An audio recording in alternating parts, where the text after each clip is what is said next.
Hi friends, welcome back to காமமும் காதலும். இன்னைக்கு நாம் பார்க்க போகிற வீடியோ என்னென்னு பார்த்தீங்கன்னா, தம்பதிகளே, உடல் உறவில் நீங்கள் உச்சக்கட்டம் அடைய வேண்டுமா? அப்போ இந்த விஷயங்களை கரெக்டாக பண்ணுங்க. வாங்க இன்னைக்கு அதை பற்றி பார்க்கலாம். பெரும்பாலான பெண்கள் உடல் உறவில் உச்சக்கட்டம் அடைவதில்லை என்றும் அவர்கள் உச்சக்கட்டம் அடைந்ததை போல போலியாக நடிக்கிறார்கள் என்றும் சில ஆய்வுகள் தெரிவிக்கின்றன. உடல் உறவில் தம்பதிகள் இருவரும் இணைந்து செயல்படும் போது உச்சக்கட்டத்தை அடையலாம். கட்டிப்பிடிப்பது, அரவணைப்பது மற்றும் முத்தமிடுவது போன்ற செயல்களை உங்கள் அன்புக்குரியவருடன் செய்யும்போது அது உங்களுக்கு மிகுந்த மகிழ்ச்சியை கொடுக்கும். சின்ன சின்ன காதல் செய்கைகள் சிறந்த உடலுறவுக்கான உத்வேகத்தை உருவாக்கலாம். உடல் உறவில் உச்சக்கட்டத்தை அடைய ஆண் பெண் இருவரும் சில விஷயங்களை தெரிந்து கொள்ள வேண்டும். அதை பற்றி தான் இன்னைக்கு நாம் பார்க்க போகிறோம். உடல் உறவு கொள்வது ஆனந்தமாக இருக்கும்.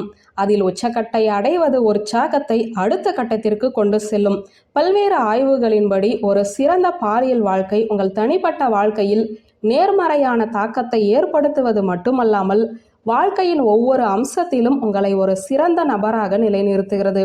பொதுவாக பெண்கள் தங்கள் பாலியல் வாழ்க்கையில் தாங்கள் விரும்பும் செயல்களையோ அல்லது விருப்பங்களையோ செய்வதில்லை. அதை பற்றி தங்கள் துணையிடமும் பேசுவதில்லை. இதனால் அவர்கள் பெரும்பாலும் உச்சக்கட்டம் அடைய முடிவதில்லை. பெண்களே, உங்கள் பாலியல் வாழ்க்கையை எவ்வாறு மேம்படுத்துவது என்றும் உச்சக்கட்டத்தை எவ்வாறு அடைவது என்றும் தான் பார்க்க போகிறோம். முழு மனதுடன் ஈடுபடுவது முக்கியம். தம்பதிகள் இருவருமே முழு மனதுடன் உடல் உறவில் ஈடுபட வேண்டும். உங்கள் உடல் மற்றும் உணர்ச்சிகளுக்கு ஏற்ப உடல் உறவு கொள்ள வேண்டும். அத்தகைய சூழ்நிலையில் செக்ஸை உங்கள் வாழ்க்கையின் ஒரு வழக்கமாக செய்ய வேண்டிய செயலாக சேர்க்கப்படக்கூடாது. நீங்கள் முழு ஆர்வத்துடன் உடல் உறவில் ஈடுபட வேண்டும். இதற்கு உங்களின் முதல் மற்றும் முக்கிய தேவை உங்கள் துணைக்கும் இதே போல சமமாக உடல் உறவில் விருப்பம் இருக்க வேண்டும். பெரும்பாலும் பெண்கள் தங்களுடைய சொந்த தேவை, விருப்பம் மற்றும் மகிழ்ச்சியை புறக்கணிக்கிறார்கள். பெண்கள் போலியான உச்சக்கட்டத்தை அடைவது இன்னும் விவாத பொருளாக இருப்பதற்கு இதுவே காரணம். சரி, உச்சக்கட்டத்தை நாம் அடைய முடியும் எனும்போது நாம் ஏன் அதை போலியாக செய்ய வேண்டும்? இன்பத்திற்கான உங்கள் தேவையை புறக்கணிப்பதை நிறுத்துங்கள். உங்களுக்கும் முக்கியத்துவம் கொடுங்கள். நீங்கள் மற்றும் உங்கள் கணவனின் தேவைகளையும் நீங்கள் நன்றாக கவனித்துக் கொள்வது முக்கியம். மேலும் செயல்பாட்டில் உங்களுக்கு எந்த பங்கும் இல்லை என்பது போல உங்களை முன்வைப்பதை முதலில் நிறுத்துங்கள். குறிப்பாக நீங்கள் உங்கள் படுக்கை அறையில் இருக்கும்போது உங்களுடைய ஆசைகளையும் விருப்பங்களையும் உங்கள் துணையிடம் தெரிவியுங்கள். நீங்கள் உடலுறவு கொள்ளும் இடத்தை மாற்றுவது உங்களுக்கு உற்சாகத்தை சேர்க்கலாம் மற்றும் உங்கள் பாலியல் வாழ்க்கையையும் அசலாக்குகிறது. ஒருவருக்கு ஒருவர் உடல் உறவில் ஈடுபட புதிய இடங்களை கண்டுபிடிப்பதன் மூலம் உற்சாகமாக இருக்கலாம்.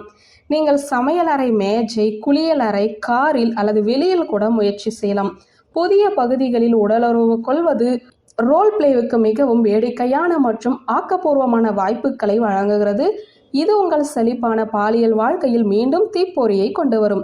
இருவரும் உச்சக்கட்டத்தை அடையலாம். மகிழ்ச்சியான பாலியல் வாழ்க்கையை பெறலாம்.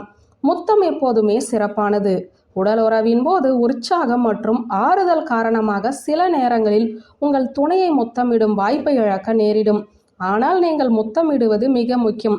குறிப்பாக உங்கள் துணையின் உடலில் தொடப்படாத மற்றும் பாச உணர்வை இழக்கும் இடங்களில் முத்தமிடலாம். இந்த தொடுதல்கள் உற்சாகத்தை உருவாக்குகின்றன மற்றும் உங்கள் துணைக்கு நெருக்கமான உணர்வையும் கொடுக்கும்.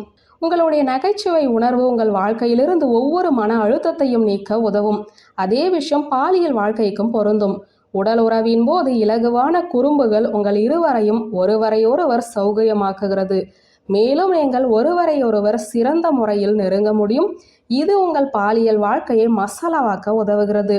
நீங்களும் சமமாக செயல்படுங்கள். பொதுவாக உடல் உறவை சமமாக அனுபவிக்கும் பெண்களுடன் உடல் உறவு கொள்ள ஆண்கள் விரும்புவார்கள் என ஒரு ஆராய்ச்சி சொல்கிறது. உடல் உறவில் நீங்களும் செயல்படுவது என்பது உச்சியை அடைவதில் உங்கள் முயற்சிகளை மேற்கொள்வதாகும். உங்கள் துணையின் செயலுக்கு உங்கள் சொந்த செயலில் பதிலளிப்பதும் உடல் உறவில் உங்கள் ஆர்வத்தை காட்டும். நீங்கள் ஒரு செக்ஸ் பொம்மை அல்ல. பெண்களே, உங்கள் செக்ஸ் வாழ்க்கையை மேம்படுத்த முயற்சிக்கிறீர்கள் என்றால் நீங்களும் சமமாக செயல்பட வேண்டும் என்பதை நினைவில் கொள்ளுங்கள். நீங்களும் உங்கள் துணையும் உங்கள் விருப்பங்களை ஒருவருக்கு ஒருவர் வெளிப்படுத்த வேண்டும். உங்கள் கூட்டாளரின் செயல்பாடுகளை நீங்கள் எப்படி விரும்புகிறீர்கள் என்பதை சரியாக சொல்லுங்கள். செக்ஸியான பேச்சு உங்களின் உச்சக்கட்ட பயணத்தை அடைய உதவுகிறது. இவ்வாறு பேசுவது உங்கள் இருவரையும் வசதியாக உணர வைக்கும். சில தம்பதிகள் கடுமையான உடல் உறவை அனுபவிக்கிறார்கள். ஆனால் இது போன்ற சோதனைகளுக்கு முன் உங்கள் துணையிடம் பேசுவது புத்திசாலித்தனம். உங்கள் பங்குதாரர் விரும்புகிறாரா இல்லையா என்று தெரியாமல் நீங்கள் அவருடன் கடுமையாக நடந்து கொள்ள ஆரம்பித்தால் அது உங்கள் பாலியல் வாழ்க்கையை மேம்படுத்துவதற்கு பதிலாக உங்கள் துணையை காயப்படுத்தும். வியூவர்ஸ், இந்த வீடியோ உங்களுக்கு பிடித்திருந்தால் லைக் கமெண்ட் ஷேர் பண்ணுங்க. நன்றி.